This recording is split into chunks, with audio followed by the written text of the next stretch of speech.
Hey everyone, just a couple minutes early here. We're going to get started. We've got a few people in the waiting room and people joining. So we'll give it another minute or two and then we'll get started with our Fired Up Friday webinar. Thanks for being here.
All right, everyone, it's 11 o'clock. We're going to get started with our Fired Up Friday webinar. Thanks everyone who's here for joining us today. As you know, if you've seen or participated in some of our previous webinars, we try to keep these really short. We know you're all busy. It's the end of the week, but we try to also within 15, 20 minutes, give you guys some really good information from an HR legal perspective, just to make sure you're keeping yourselves and your businesses out of trouble with your employees. So today we're talking about terminating employees and the right way to do it, best practices. I will mention, because this is a webinar format for those who haven't joined us before, we have a Q&A feature. And so down at the bottom of your screen, you'll see a little call out box with a question mark in it. If you click on the Q&A, you should be able to type in questions. I'll be monitoring the questions as we go through the webinar, and I'm happy to answer questions as we go, or if appropriate, we can save some of them for the end. And so we'll dive into it, but be sure to use that Q&A feature so I can know what questions you've got and make sure we get them answered. Okay, so I tell my clients all the time that firing people is hard. I know it's hard. It's awkward. These are people you've worked with probably a long time, and there's been performance concerns, maybe there's business financial concerns, but whatever the reason is, we have to fire people sometimes, and it's a tough thing to do. But I like to remind them that firing people is just as much a part of running a business as hiring people, except that hiring people is the fun part. Firing people is the part that's not quite so fun. So, but it's part of running a business. Everybody's got to do it. I hear often the phrase mentioned, the phrase is that people will say that Utah is a right to work state. And for those of you who are attorneys on this call, you know this already. If those of you who are business owners, maybe you understand the difference, but I wanted to talk about that just for a moment. So the phrase right to work, and what that actually means is that people have a right, employees have a right to go to a workplace where there's a union, but they can work there without having to join the union, without having to pay union dues. That's what a right to work state is. What people usually are meaning to refer to is the at-will rule, or saying that Utah is an at-will state. And being an at-will state means that employees have a right to quit their job with or without notice at any point in time for any reason. And the other side of that is mostly true as well, that employers have a right to terminate employees at any time with or without notice, but there's a little caveat that they have to do it for legal reasons. You can't fire employees for illegal reasons. So that's what the at-will rule is. Employees have freedom to take a job when they want to quit it and leave when they want to. And by and large, employers have a right to hire and fire based on their business needs. What we can't do, though, is we can't fire people for illegal reasons or unlawful reasons. That's when you get in trouble with the claims for wrongful termination, for et cetera, et cetera. So firing people, a couple of things that I like to advise my clients to keep in mind as you're getting ready to let somebody go is preparation is key. you want to make sure that beforehand you have a discussion with your HR team. If you've got a legal person in-house with your company or outside, talk with them about any concerns you have that this employee who will be separating might have some potential legal claims. It's good to sort through those issues and those concerns before we make the final decision, before we move forward with that separation. Second thing, in addition to that discussion and preparation, is making sure that we've got the final payroll ready to go. So under Utah law, final wages for somebody who is involuntarily terminated, that final paycheck or that final deposit needs to be made within 24 hours of separation. So if you're sitting down for a termination meeting, it's really a best practice to have a live check ready to go, handed to that employee as part of that meeting. Now, a lot of businesses obviously pay through direct deposit. And so the question is, well, how do I manage this rule of trying to pay within 24 hours if I'm doing a direct deposit, and that might take a few days. And the rules actually allow that if you're going to pay your employees by direct deposit, the business just has to like click that button or initiate the deposit within 24 hours. And then if the funds show up, 12 hours after that or 24 or 36 hours after that, that's okay as long as the employer has done what they need to do within the 24-hour period after the termination meeting. Okay, a list of equipment to be returned. We had a client one time who had a laptop and was needing to get it back to the employer who they had worked for previously just a week before. And so they went back to the office and it was locked because it was after hours. And so this employee shoved the laptop underneath the door and was trying to push it all the way through, and it got stuck. And so Monday morning, when the business shows back up, they've got this laptop. They can't pull it out. They can't push it in. So they unlock the door and they're trying to, it's basically a door stop at that point. And the laptop was severely damaged. It caused all kinds of problems in trying to finalize the separation process. So it's really good as business owners to make sure you've got a list of what equipment do we need to get back from our employees. Work with HR to make sure you're getting, credit cards, keys, uniforms, vehicle reports, and other kinds of equipment or supplies or tools that the employees might have. Make a running list of it. Have that discussion with the employee before they are gone. Say, these are the things we need to get back from you, and make arrangements for the right way to get that back, who they need to be given to, what the deadline is for returning them, and such. Okay. Also really important, that's because sometimes employees, when they're terminated, they're upset, right? And I've seen more than a handful of times where the employee goes on sort of a rampage against the employer, and they start reaching out to the customers or the clients and trying to disparage or defame the company. So it's really important to work with your IT people. Make sure that their access to email is turned off at the moment that that termination meeting begins. Make sure that their data plan for their phone is stopped, or that their access to the client, the CRM, is turned off. But think about all the ways that an upset employee might be able to somehow interfere with or sort of terrorize the business on their way out. And take affirmative steps before that termination meeting to turn off all that access, so that when the meeting is done and their employment has been terminated, they can just be escorted out of the building and you don't have to worry that they're going to cause a bunch of trouble with your clients on the way out. Businesses will often ask, should we give a notice of termination letter? And I almost always say yes. I think it's a good idea for a couple of reasons. Number one is, if you prepare a notice of termination letter ahead of time, it helps the business owner and the HR team to really crystallize in their minds, like, what is the true and the real and the accurate reason why we're letting this person go. Because in reality, there sometimes are multiple reasons, and some are a little bit more heavily weighted. Some are just kind of on the fringes. It's one of the reasons we think it's good to let this person go. But putting it into writing in a notice of termination letter helps the company to sort of synthesize all those concerns and reasons down, so that we know what the reason is, we know how to say it, and then we can present that in a written letter to the employee at the termination meeting. It also helps not only by helping to clarify the business's reasons for termination, but giving a letter to the employee. Then you can just sit there for a moment and say, here's a notice of termination letter. I would like you to take a minute to read this. And then you can pause and be quiet, and they're reading a proofread, a concise, direct explanation that the business feels comfortable with about why their employment is being terminated. And then there may be a discussion after that, but that just helps convey the message to the employee. without some of the ums, ands, buts that come into a discussion when the business owner might be a little bit nervous about the meeting. So preparing a notice of termination letter is super important. Put the reason in there about why they're being let go. It might be tough news to be sharing with the employee, but honestly, in my opinion, it really can be a benefit for the employee to see and to understand, hey, this is what I did. This is why I'm being terminated. And maybe take that to heart so that their next job, they've been warned, they've had that heads up about what their problem was, and maybe they can turn things around and do better at their next job. So in that way, I see it as also a benefit to the employee.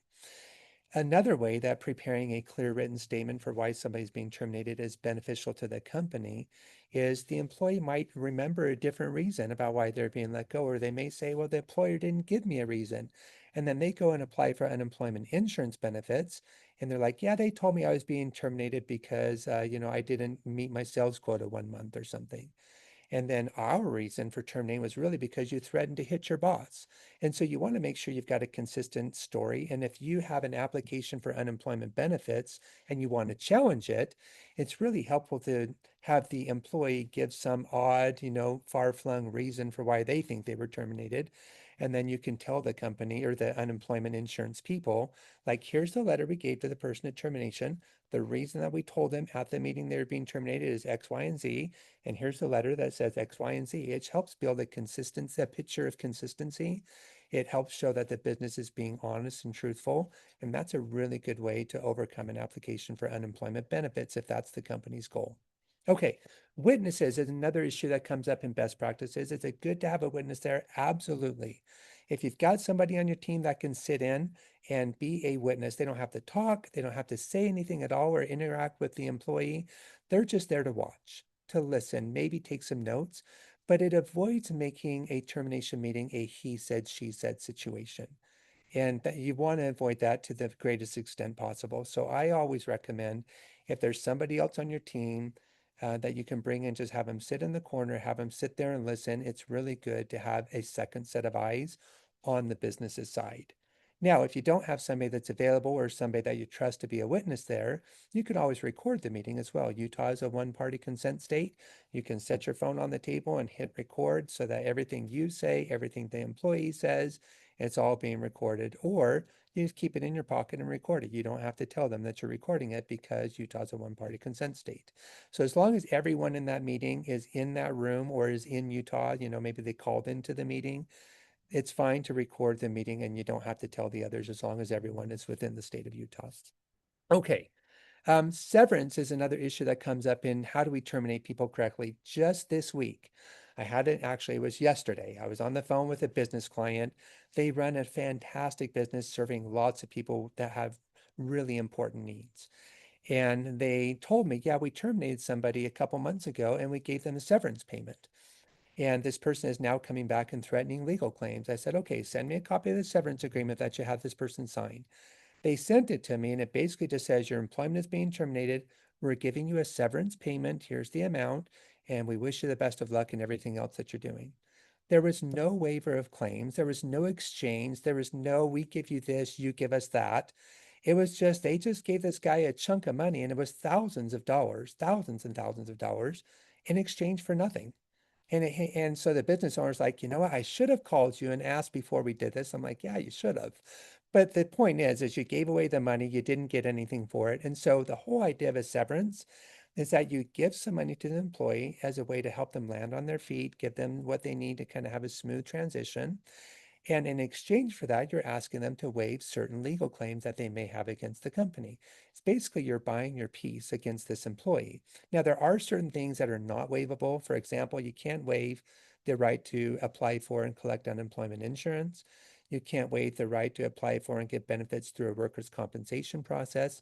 But most of the employment claims for discrimination, harassment, retaliation, unpaid wages, all kinds of things that come up in employment disputes, most of those are waivable if you put a solid severance agreement together that says, we're giving you this money, you're giving us these promises, we're doing an exchange, and just making sure that you're getting something in exchange for that money that you're paying to the employee. Don't just give them the money. Okay. Another issue that comes up in employment discussions about how terminating somebody is, well, are there rules that we have to remember that are like exceptions where maybe the at-will rule doesn't apply? And the answer is yes. Generally, what comes up most often are public policy exceptions to the at-will employment rule.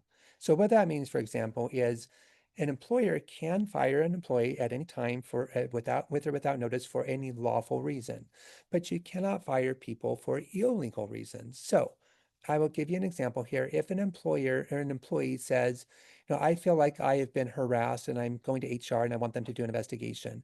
If the boss turns around and says, you're fired, you've got a problem there because they're being fired for reporting concerns about unlawful discrimination.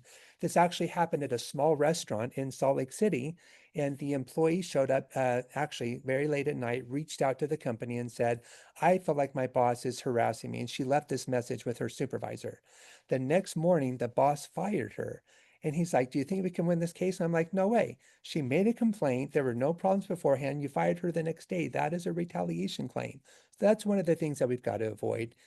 Even though it's an at-will state, we can't fire people for making complaints about workplace behavior that they believe is unlawful. Okay, that's one example.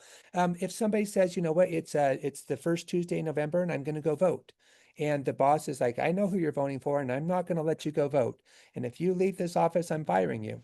That would be an unlawful or wrongful type of termination because employees in Utah, our public policy here is that they have a right to exercise like their public obligation to go and vote, to go and serve on a jury, things like that. And a business cannot fire people for exercising those rights or those obligations. And on the other side, also public policy, is businesses can't fire employees because they refuse to engage in illegal practices. So one that came up about a month ago is we had an employee, an HR employee, who reached out and said, my company is threatening to terminate me if I won't change or add social security numbers to these these I-9 forms. So essentially they had a lot of people they wanted to hire that were not authorized to work in the US. They didn't have social security numbers and other things. And the company was directing their HR person to just make up a social security number and stick it on there and then we'll stick it in the file and everything's good. And the HR person is pushing back, no, I'm not going to do that. That's illegal. We can't make up social security numbers. And then she was threatened with possible termination if she refused to go along with it. So luckily she wasn't terminated and they were able to sort that out. But if the company had decided to terminate the employee for refusing to engage in an illegal act, that would be one of those public policy exceptions to the at-will employment rule in Utah. You cannot fire an employee because they're refusing to engage in an unlawful act. Okay. Another one that came up is the right to self-defense in the workplace. And we had a couple, actually two different uh, Walmarts in the state of Utah had groups of employees who had stopped shoplifters. And it's interesting, if you go and read these cases, it's Ray versus Walmart. Like one of the shoplifters had taken like a computer, like a laptop, and like tried to hide it in their pants. I don't know how you're expecting to get away with that. But whatever, they were obviously caught on the way out. The employees stopped the shoplifters in both of these cases, where Walmart policy is like, hey, if they make any kind of a threat, you need to let them go. And in these cases, the shoplifters had made some kind of a threat about having a weapon, and the employees stopped them. They detained them. The police came and got them. The material or the merchandise was recovered. And then Walmart fired these employees because they hadn't followed the company policy. So it went through the court system. The decision at the end of the day is in the state of Utah, employees do have a right to self-defense, but it's limited. There's some caveats there. The employee has to reasonably believe that it's necessary for them to use that to defend themselves against the situation. And number two, they've got to make sure that they don't have an opportunity to safely withdraw. So if they reasonably believe I've got to defend myself here because otherwise I'm in jeopardy of serious bodily harm, and there's no way for me to safely back off, in that kind of situation, the courts have said, yes, you have a right to protect yourself, to keep yourself free from harm in this unique situation. And the employer, if they terminate you, they are in violation of this public policy exception. Okay. So that is a high level. That was what, about 18 minutes. So we're close to 20 here, but I don't see questions in the Q&A. Let me just click on it one more time to make sure I don't see any.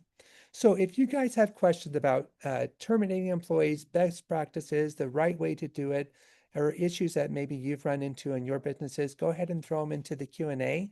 Love to answer them for you. If I don't see any questions in here, hope you guys all have a fantastic Christmas, a wonderful new year. We're going to continue to do these webinars once a month going forward in the new year. We love having you guys here, and we appreciate all your support of our business, and look forward to talking to you again, hopefully next month. Thanks, everyone. There we go. Okay, if for those, yeah, looks like we're all still here. We got a question. Brett, thanks for your question. What is the requirement for recording in multiple states where the person recording is in California and the other parties are in Utah?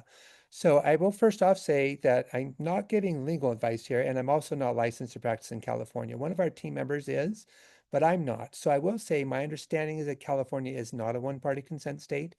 And so if the person recording is in California, I believe the rule is that they need to get everyone's consent before they record. But that's just my general understanding. If that is an issue that you've run into, Brett, go ahead and shoot me an email. We'll check in with our California-based attorney and get you a solid answer on that one. But great question.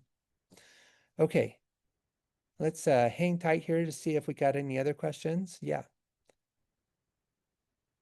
Let's see. Dave, so good to see you. Happy holidays to you, man. Okay, we got another question. What level of detail do you think should go into the notice of termination for the reasons for termination? So I advise my clients to keep it to one paragraph and to keep it short.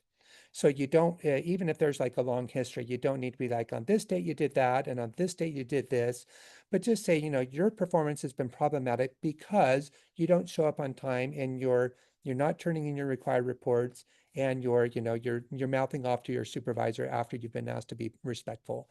Like, you can summarize within 2 or 3 sentences the reasons why this person's employment is being terminated, and that's what I recommend. The more you dive down into the details, the more sort of fodder you give them to like kind of push back. Well, I disagree. This person, isn't telling you the truth. And here's what really happened. So I say, keep a high level, keep it one paragraph, summarize the key reasons why they're being let go, and then just leave it at that. But great question. I love it. Okay, see if any other questions are popping up here. I'll hang on for a minute. We're still only at 20 minutes into the webinar, so this is great. Nice and short. Good way to give you guys hopefully some helpful information. If you've got terminations coming up around the end of the year, a lot of times that's a time when we are readjusting staffing levels. So hopefully this has been helpful for you. And looks like we're probably good on the questions. I don't see any other ones coming through. So again, happy holidays. Merry Christmas, everyone. We'll look forward to interacting and seeing you guys all next month with our next webinar. Take care, everyone.